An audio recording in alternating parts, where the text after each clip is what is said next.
alguns aspectos da personalidade de Fauré. Quando ele assumiu o Conservatório de Paris, ele modernizou, remodelou o repertório do conservatório.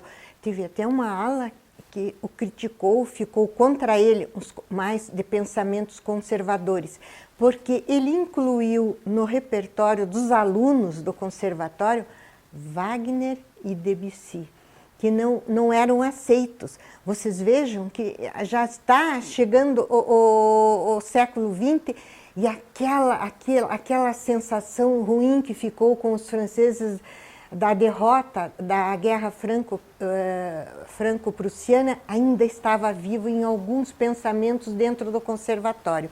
Fauré veio com essa modernidade, essa leveza. Ele conseguiu implantar Wagner e Debussy, que estava assim muito moderno demais para o pensamento dos conservadores do Conservatório de Paris. Foi um grande amigo de Saint-Saëns até a morte, né? E adquiriu o gosto pelas viagens de Saint-Saëns. Ele adorava viajar.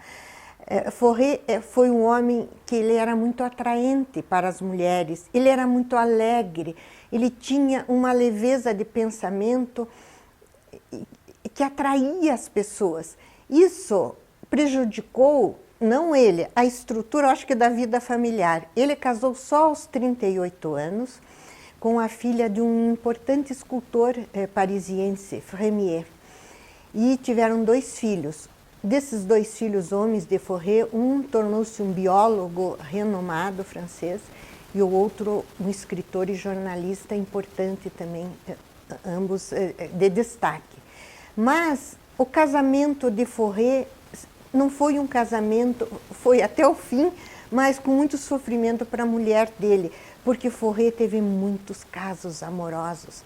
Ele se apaixonava e vivia apaixonadamente os casos amorosos dele e continuou muito amigo do sogro.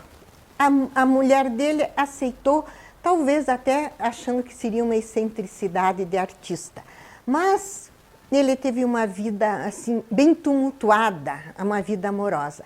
Ele teve uma amante, Emma Bardac, que era casada com um rico banqueiro. Ela tinha um filho e uma filhinha e tinha esse caso amoroso com o Fauré. Quando essa filhinha dele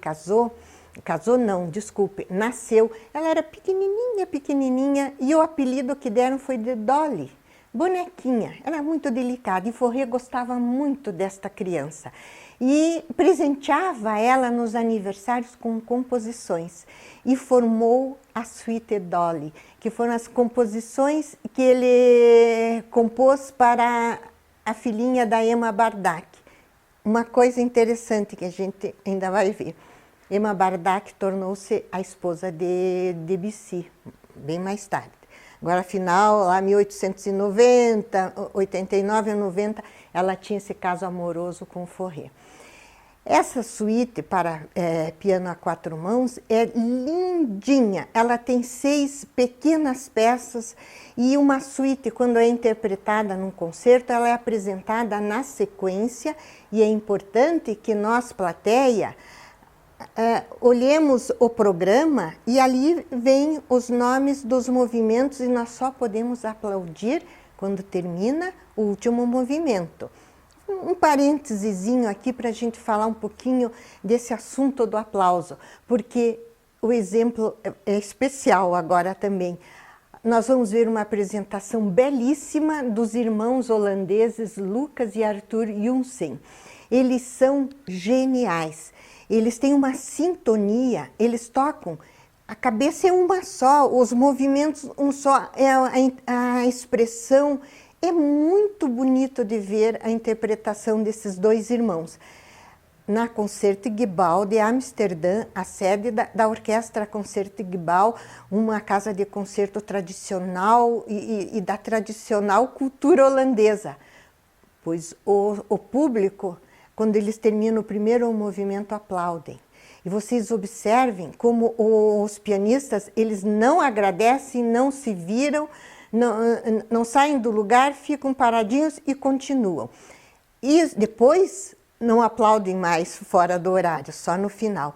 Isso não é que seja um rigor, ai, não pode fazer isso, é que perturba o músico, tira a concentração que eles têm de um movimento para outro, de mudar a interpretação, às vezes até a técnica. Voltemos à nossa memória no primeiro exemplo de hoje, quando aquele barulho ensurdecedor não moveu um piscar de olhos naqueles músicos, naquele coro e naquele maestro. Agora, no piano, ficam aplaudindo, eles têm que parar um pouquinho, porque eles não podem começar a tocar com o ruído dos aplausos, né? Então, é essa observação que tem nesse exemplo musical que eu falei no início, que era um exemplo especial. Mas a interpretação é maravilhosa desses irmãos holandeses.